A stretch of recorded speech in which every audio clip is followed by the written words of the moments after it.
మెదక్ జిల్లా Toopran residentials boys స్కూల్లో దారుణం జరిగింది. అర్ధరాత్రి 12 గంటల సమయంలో 9వ తరగతి చదువుతున్నటువంటి 3 విద్యార్థులను విచక్షణారహితంగా చితకబాదారు. 10 మంది 10వ తరగతి విద్యార్థులు. గుడ్డలు నోట్లో కుక్కి బ్యాట్స్ రాడ్లతో విచక్షణారహితంగా కొట్టారు 10 మంది విద్యార్థులు. ఉదయం స్కూల్ ప్రిన్సిపాల్ తో గొడవకు దిగారు తల్లిదండ్రులు. 10 మంది విద్యార్థులకు టీసీలు ఇచ్చి ఇంటికి పంపిస్తాము, ఇష్యూ బయటకు వెళ్లకుండా చూడాలని తల్లిదండ్రులను సముదాయిస్తున్నారు ప్రిన్సిపల్. గత 2 నెలల క్రితమే కాలేజ్ విద్యార్థులు 10వ తరగతి విద్యార్థుల దాడి చేసి గాయపరిచిన విషయం మరవకముందే రెసిడెన్షియల్ స్కూల్లో రెండోసారి గొడవలు జరగడంతో ఆందోళన చెందుతున్నారు తల్లిదండ్రులు. ప్రిన్సిపాల్ ఉపాధ్యాయులు సరైన పర్యవేక్షణ లేకపోవడమే వరుస గొడవలకు కారణమని తెలుస్తోంది.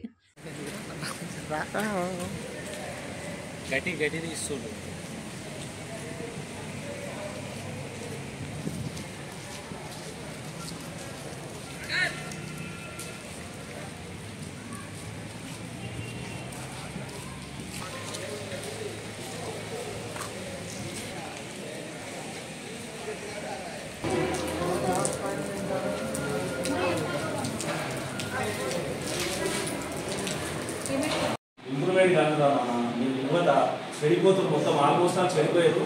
ఇప్పటి నుంచైనా మంచిగా ఉండి ఒక పద్ధతి ఉంది, అర్థమైందా?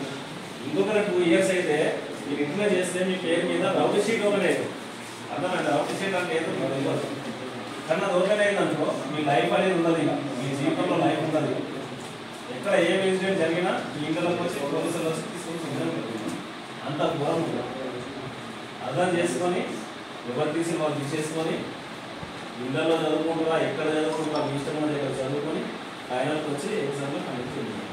పిల్లలు మాట అనుకొని ఇంకా పెద్దగా కోపం రావడం వల్ల ఒక క్లాస్ పిల్లలు ఇంకో క్లాస్ పిల్లల్ని కొట్టుకున్నారు. మళ్ళీ తర్వాత వాళ్ళు సారీ చెప్పారు. ఇంకొకసారి బిహేవియర్ చేయకుండా ఉండడానికి పేరెంట్స్, దగ్గరలో ఉన్న ఎస్ఎంసీ మెంబర్స్ వచ్చారు.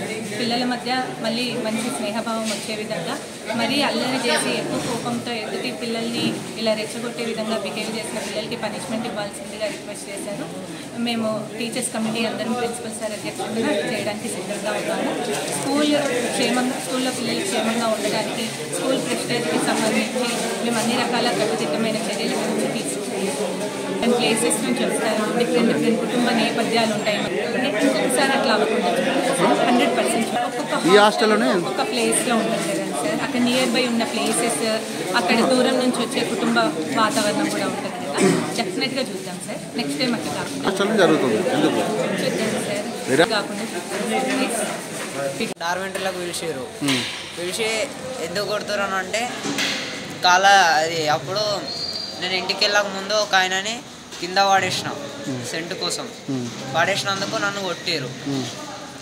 నైట్ 10కి కొట్టిరు, చెప్పులతో కొట్టిరు. నోట్లలో బట్టలు పెట్టిరు, మళ్ళా నోట్లలో తోసులు పెట్టిరు, కట్టెలతో కొట్టిరు, హాకీ బ్యాట్లతోటి, క్రికెట్ బ్యాట్లతోటి కొట్టిరు, చెప్పులతో కొట్టిరు. సార్లు ఉన్నారు కానీ వాళ్ళు పండుకున్నారు. అప్పటికి డోర్ క్లోజ్ అయిపోయింది. మేము వాళ్ళ క్లాస్కి 10కి అట్లా వెళ్ళినాము. మళ్ళీ రిటర్న్ వచ్చేటప్పుడు 12 అయింది. అప్పటికి ఆఫీస్ రూమ్లో వాళ్ళు వండుకున్నట్టు డోర్ క్లోజ్ చేసేసి. ఇప్పుడు ఎందుకంటే అంటే అన్న ఒక జశ్వంత్ అని ఉంటాడు, అన్న ముంగడ పోయి సెంటు బాటిల్ తీసుకుంటున్నది. నాదని తీసుకునే టైంలో ఆయన నేను ఇద్దరం కింద పడ్డందుకు ఇంకొక ఆయన కిషోర్ అనేట ఆయన నువ్వు మా దోస్తాన్ని వాడేస్తావా అని నన్ను కొట్టడానికి వచ్చిండు. ఆ రోజు కొట్టలేడు, నిన్న కొట్టారు. సార్ వాళ్ళకి చెప్తే మీరు నైట్ ఎందుకు ఇన్ఫర్మేషన్ ఇవ్వలేరా అన్నాను. 9 మంది కలిసి కొట్టారు. హాకీ స్టిక్స్లతోటి, క్రికెట్ బ్యాట్లతోటి అన్నీరు మస్తు కొట్టారు. ఇంకా ఫస్ట్ ఏమైందంటే ఇట్లా నేను రుబాబ్ చేస్తున్నా అది చేస్తున్నా అనుకుంటున్నారన్న. ఇంత కిషోర్ అన్న ఆయన అన్నాడు.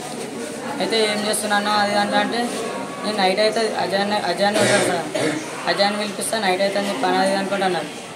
అంటే ముందు అన్నారు. అయితే నేను అన్న నాదేం తప్పలేదు. ఒకరోజు పోయి అన్న నాదేం తప్పలేదు, నాకు ఏమన్నప్పుడు అన్న అని చెప్పిన. మళ్ళీ నైట్ తోలిపోయారు అన్న.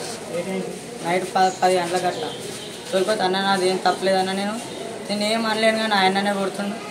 అన్న కొట్టపూర్ అన్న నాదేం తప్పలేదు, కాలు ముక్తానా అని మస్తు కొట్టి 10th అన్న వాళ్ళు సార్. అజయ్ అన్న, కిషోర్ అన్న 10 మంది 9 మంది ఉంటారు.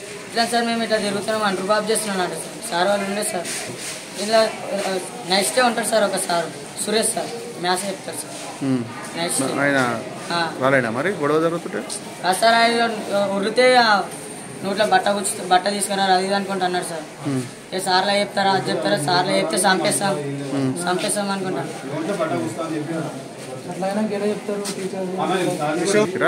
పొద్దున మా పేరెంట్స్ రాలేదు పేరెంట్స్ వచ్చారు జైరాబాద్ సార్ జైరాబాద్ మీ పేరెంట్స్ వచ్చిరా ఏం చేస్తారు మీ పేరెంట్స్ మా పేరెంట్స్ ఫార్మర్ సార్ చేనులో పండిస్తారు ఇన్ఫార్మ్ చేయలేదా మరి చేసినా సార్ ఇన్ఫార్మ్ ఏమైంది మరి రాలేదు ఇట్లా అయినా అంటే సరే బెటర్ రేపు వస్తాను చెప్పాను సార్ వీళ్ళంటే Hi everybody, this is Kiriti Damaraju. Like, share and subscribe to Saira TV. Oh, Saira!